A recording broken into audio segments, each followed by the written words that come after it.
Welcome to Amazon Acumen. अस्सलाम वालेकुम। Actually आज की वीडियो अमेज़न पीपीसी कैंपेन से रिलेटेड है और अमेज़न पीपीसी को कॉम्प्रिहेंसिवली डिस्क्राइब करने के लिए मैं सीरीज़ ऑफ वीडियोस पोस्ट करूँगा ताकि आप सब पीपीसी से रिलेटेड कॉन्सेप्ट्स को ईज़िली ग्रैस्प कर सकें। और आज इस सीरीज़ की फ़र्स्ट वीडियो को मैं डिस्क्राइब करूँगा जिसका title introduction to Amazon sponsored ads है। सबसे पहले हमें यह समझने की ज़रूरत है कि अमेज़न स्पॉन्सर्ड एड्स या अमेज़न पीपीसी है क्या। एक्चुअली ये एक अपॉर्चुनिटी है जो अमेज़न पे जो सेलर्स हैं उनको, सेलर्स या वेंडर्स उनको प्रोवाइड की जाती है अमेज़न की तरफ से ताकि वो अपनी प्रोडक्ट्स या अपने ब्रांड को एडवर्टाइज़ कर सकें। तो ये इसके लिए अमेज़न उनको एक एडवर्टाइजिंग मॉडल देता है। तो जब भी कोई भी सेलर अपनी प्रोडक्ट या ब्रांड को एडवर्टाइज़ करता है अमेज़न पे, तो उनके ऐड पे जब कोई भी शॉपर या बायर क्लिक करता है उसके एवज़ सेलर को एक अमाउंट पे करनी पड़ती है। तो वहीं से ये पीपीसी का कॉन्सेप्ट निकला है, पे पर क्लिक, यानी कि हर क्लिक के पीछे सेलर एक अमाउंट पे करेगा क्योंकि अमेज़न आपकी प्रोडक्ट को या आपके ब्रांड को एडवर्टाइज़ कर रहा है। अमेज़न पीपीसी में 3 तरह के स्पॉन्सर्ड एड्स होते हैं: स्पॉन्सर्ड प्रोडक्ट्स, स्पॉन्सर्ड ब्रांड्स और स्पॉन्सर्ड डिस्प्ले एड्स। हम यहाँ पर दो जो मेन इंपॉर्टेंट हैं, स्पॉन्सर्ड प्रोडक्ट्स और स्पॉन्सर्ड ब्रांड्स को हम डिस्कस करेंगे। Sponsored display ads actually use होते हैं कस्टमर्स को री एंगेज करने के लिए या री टारगेट करने के लिए। इसकी मैं आपको एग्जांपल दे देता हूँ कि फॉर इंस्टेंस आपकी प्रोडक्ट डिटेल पेज पे कोई पोटेंशियल कस्टमर आया, वो उसने आपकी प्रोडक्ट डिटेल पेज विज़िट किया, विज़िट करने के बाद वो वैसे ही आपका परचेज़ किए बगैर चला गया कहीं और। तो उसमें अब क्या होगा, उस कस्टमर को आपके प्रोडक्ट के ऐड शो होने लग जाएंगे आउटसाइड द अमेज़न भी, एक्सटर्नली भी उसको आपकी प्रोडक्ट के ऐड शो होने लग जाएंगे। उस तरीके से जब उसको बार बार आपका ऐड शो होगा तो हो सकता है there are greater chances that he may click on your ad and then he will again land on your product page. तो वहाँ पर वो परचेजिंग कर सकता है। तो लेकिन जो मेन स्पॉन्सर्ड टाइप्स जो हम डिस्कस करेंगे पीपीसी के अंदर, वो स्पॉन्सर्ड प्रोडक्ट्स हैं और स्पॉन्सर्ड ब्रांड्स हैं। अब यहाँ पर हम सबसे पहले डिस्कस करेंगे what are sponsored products ads. Actually sponsored product के अंदर इंडिविजुअल प्रोडक्ट्स को जो है एडवर्टाइज़ किया जाता है। जैसा कि आप लेफ़्ट साइड पे देख सकते हैं, ये 3 प्रोडक्ट्स हैं जो यहाँ पर एडवर्टाइज़ की हुई हैं सेलर्स ने। डिफरेंट सेलर्स हैं, उन्होंने अपने प्रोडक्ट्स को एडवर्टाइज़ किया हुआ है। और इसके अंदर जब भी आप इस ऐड पे क्लिक करेंगे, क्लिक करने के बाद जो शॉपर है वो इस पर्टिकुलर ऐड के प्रोडक्ट डिटेल पेज पे चला जाएगा। वहाँ पर जाके वो अपना परचेसिंग डिसीजन ले सकता है।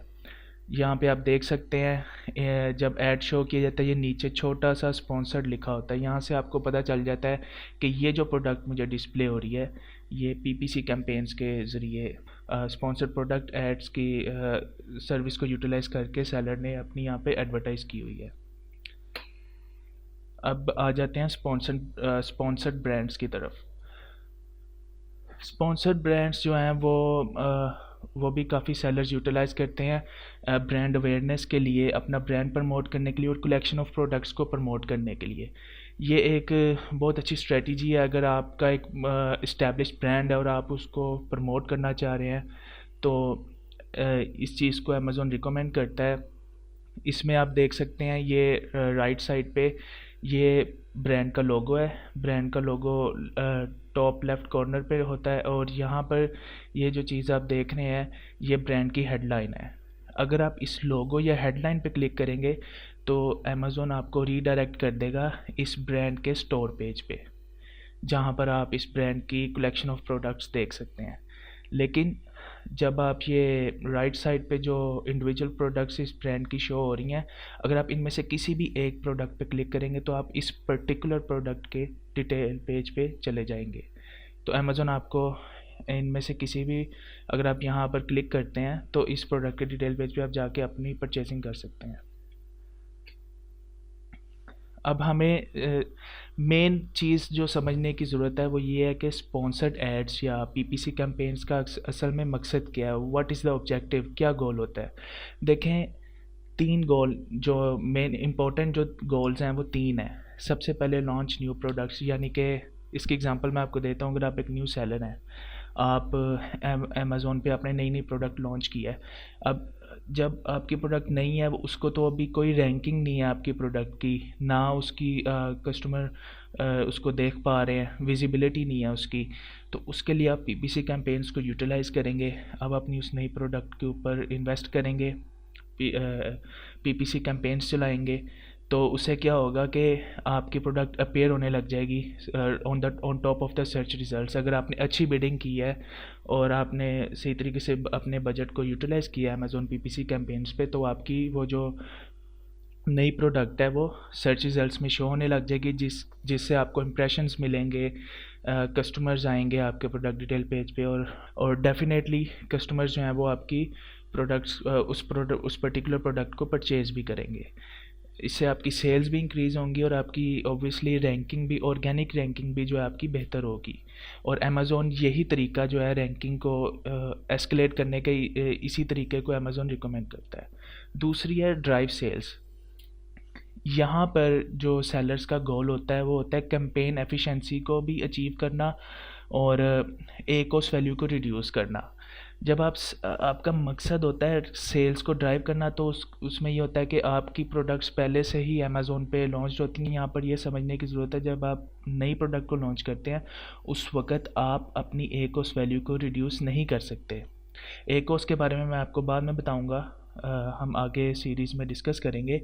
उस वक़्त आपका फोकस प्रॉफिटेबिलिटी या हाई रिटर्न ऑन इन्वेस्टमेंट नहीं होता, क्योंकि जब आपने नई नई प्रोडक्ट लॉन्च किया, आपका गोल होता है कि आपकी प्रोडक्ट जो है वो मैक्सिमम कस्टमर्स तक रीच की जाए, मैक्सिमम कस्टमर्स तक पहुँचे और आपकी प्रोडक्ट विजिबिलिटी ज़्यादा हो। लेकिन जब आपका गोल सेल्स को ड्राइव करने का होता है, उसमें आप ये करते हैं कि अपनी कैंपेन्स को ऑप्टिमाइज़ करते हैं। कैंपेन एफिशिएंसी आपका ऑब्जेक्टिव होता है यहाँ पर, और आप ऐसी स्ट्रेटजीज़ यूटिलाइज़ करते हैं जिससे आपकी रिटर्न ऑन इन्वेस्टमेंट ज़्यादा हो और आपको आपकी प्रॉफिटेबिलिटी भी इंक्रीज़ हो। इसके अंदर डिफरेंट स्ट्रेटजीज़ हैं। आप नेगेटिव कीवर्ड्स ऐड करते हैं, वो वाले कीवर्ड्स को एक्सक्लूड कर देते हैं जो आपको सेल्स नहीं दे रहे, जिन कीवर्ड्स के लिए आपको ज़्यादा पे करना पड़ रहा है लेकिन वो आपको सेल्स नहीं ला के दे रहे, और आप उन कीवर्ड्स के ऊपर ज़्यादा इन्वेस्ट करते हैं जो आपकी सेल्स को इंक्रीज़ कर रहे होते हैं और जिनकी परफॉर्मेंस बेहतर होती है। तो ये सारी टिप्स और टेक्निक्स मैं आपसे अगली वीडियो में डिस्कस करूँगा, अभी आपको सिर्फ ओवरव्यू दिया जा रहा है। थर्ड गोल है ब्रांड अवेयरनेस। ब्रांड अवेयरनेस और मैक्सिमाइज रीच में ये होता है कि इसके लिए ज़्यादातर लोग स्पॉन्सर्ड ब्रांड एड्स यूज़ करते हैं। ब्रांड अवेयरनेस में ऑब्वियसली आपका मकसद ये होता है कि ज़्यादातर लोगों को आपके ब्रांड के बारे में पता चले। अगर आपको लगता है कि आपका ब्रांड और आपकी ब्रांड की जो प्रोडक्ट्स हैं वो हाई क्वालिटी की हैं और वो कस्टमर्स को बेनिफिट दे सकती हैं, और अगर आपको इस चीज़ पे कॉन्फिडेंस है कि you would be able to acquire more sales from your products और ब्रांड, सो तब आप ब्रांड अवेयरनेस की तरफ जाते हैं। यहाँ पर आपका गोल होता है ज़्यादा से ज़्यादा इम्प्रेशंस लेना, ट्रैफिक जनरेट करना। तो ये तीसरा गोल है। अब इन तीनों डिफरेंट गोल्स को यूज़ करने के लिए डिफरेंट स्ट्रेटजीज़ हैं जो कि आपसे नेक्स्ट वीडियोज़ में डिस्कस की जाएंगी। अब लास्ट में मैं आपसे जो इम्पोर्टेंट अमेज़ोन की जो टर्मिनोलॉजीज़ होती हैं, जो पीपीसी के लिए टर्मिनोलॉजीज़ अमेज़ोन यूज़ करता है, उनके बारे में मैं आपसे डिस्कस करूंगा। सबसे पहले है एकोस। एकोस की एब्रीवेशन है advertising cost of sales. ACoS actually calculate की जाती है एड स्पेंड को सेल से डिवाइड करके, यानी कि जितनी आपकी सेल्स हुई हैं उनमें से कितना आप अपने एड्स पे इन्वेस्ट कर चुके हैं उसको डिवाइड करके मल्टीप्लाई बाय 100 करके एकोस परसेंटेज में निकाली जाती है। अगर हम परसेंटेज की बात करें तो अगर जितनी ज़्यादा आपकी परसेंटेज होगी उतने ही जो है आपकी कैंपेन्स इनएफिशिएंट होंगी, लेकिन जितनी आपकी एकोस वैल्यू कम रहेगी इसका मतलब है कि आप अपनी कैंपेन्स से ज़्यादा प्रॉफिटेबिलिटी कमा रहे हैं, रिटर्न ऑन इन्वेस्टमेंट ज़्यादा है। दूसरी चीज़ है इम्प्रेशंस। दरअसल इम्प्रेशन होता है कि जब भी कोई कस्टमर आपसे रेलिवेंट कीवर्ड सर्च करता है तो वहाँ पर जब आपका ऐड डिस्प्ले होता है सर्च रिजल्ट्स में, तो जब आपका ऐड अपेयर होता है तो वहाँ पर आपके ऐड को इम्प्रेशन मिल जाता है। तो इन सिंपल टर्म्स आप ये समझ लें कि जितनी दफ़ा आपका ऐड कस्टमर की सर्च क्वेरी एंटर करने के बाद, सर्च टर्म एंटर करने के बाद, जब भी आपका ऐड शो होगा, कस्टमर के सामने आएगा, तो आपको इम्प्रेशन मिलते जाएंगे। अगर एक दफ़ा आया तो एक इम्प्रेशन मिलेगा। इस तरह जितने कस्टमर्स करते जाएंगे, जितनी दफ़ा सर्च करेंगे वो आपसे रेलिवेंट सर्च क्वेरी और उसके अगेंस्ट अगर आपका ऐड शो हो रहा है तो आपके ऐड को इम्प्रेशन मिलता जाएगा। और उसके बाद आ जाता है CTR। CTR होता है click through rate. Click through rate actually ratio होती है इम्प्रेशंस वर्सेस द क्लिक्स। यानी कि आपकी जब भी शॉपर ने आपका ऐड उसे शो हुआ है, जितनी दफ़ा आपका ऐड शो हुआ है और शो होने के बाद कितने दफ़ा कस्टमर्स ने आपके ऐड पे क्लिक किया है। इसकी एग्जांपल ये ले लें कि फॉर इंस्टेंस आपका ऐड जो है सर्च रिज़ल्ट्स के बाद आपका ऐड 50 टाइम शो हुआ था। अब उस 50 टाइम शो होने के बाद अगर तो हर दफ़ा कस्टमर आपके ऐड पे क्लिक कर रहे हैं, 50 टाइम शो होगा और 50 टाइम्स ही कस्टमर्स ने आपके ऐड पे क्लिक किया, तो आपका क्लिक थ्रू रेट परसेंटेज में 100% होगा। क्लिक थ्रू रेट जितना ज़्यादा हो उतना बेहतर होता है। इसका मतलब ये है कि जब भी आपका ऐड शो हो रहा है, कस्टमर आपके ऐड में इंटरेस्ट ले रहे हैं और वो आपके ऐड पे क्लिक करके आपके प्रोडक्ट डिटेल पेज पे जा रहे हैं। अगर आपका CTR रेट कम होगा तो इसका मतलब है कि आपके इम्प्रेशंस तो आ रहे हैं लेकिन कस्टमर्स आपके ऐड में इंटरेस्ट नहीं ले रहे। अब बारी आती है कन्वर्जन रेट की। कन्वर्जन रेट को समझने के लिए आपको एक एग्जांपल देता हूँ कि जब भी शॉपर के सामने आपका प्रोडक्ट स्पॉन्सर्ड प्रोडक्ट ऐड या स्पॉन्सर्ड ब्रांड ऐड नज़र आता है, तो जब भी वो आपके प्रोडक्ट के ऐड के ऊपर क्लिक करने के बाद आपके प्रोडक्ट डिटेल पेज पे जाता है, डिटेल पेज पे जाने के बाद कितने शॉपर्स आपका प्रोडक्ट परचेज़ करते हैं, ये आपके कन्वर्जन रेट से पता चलता है।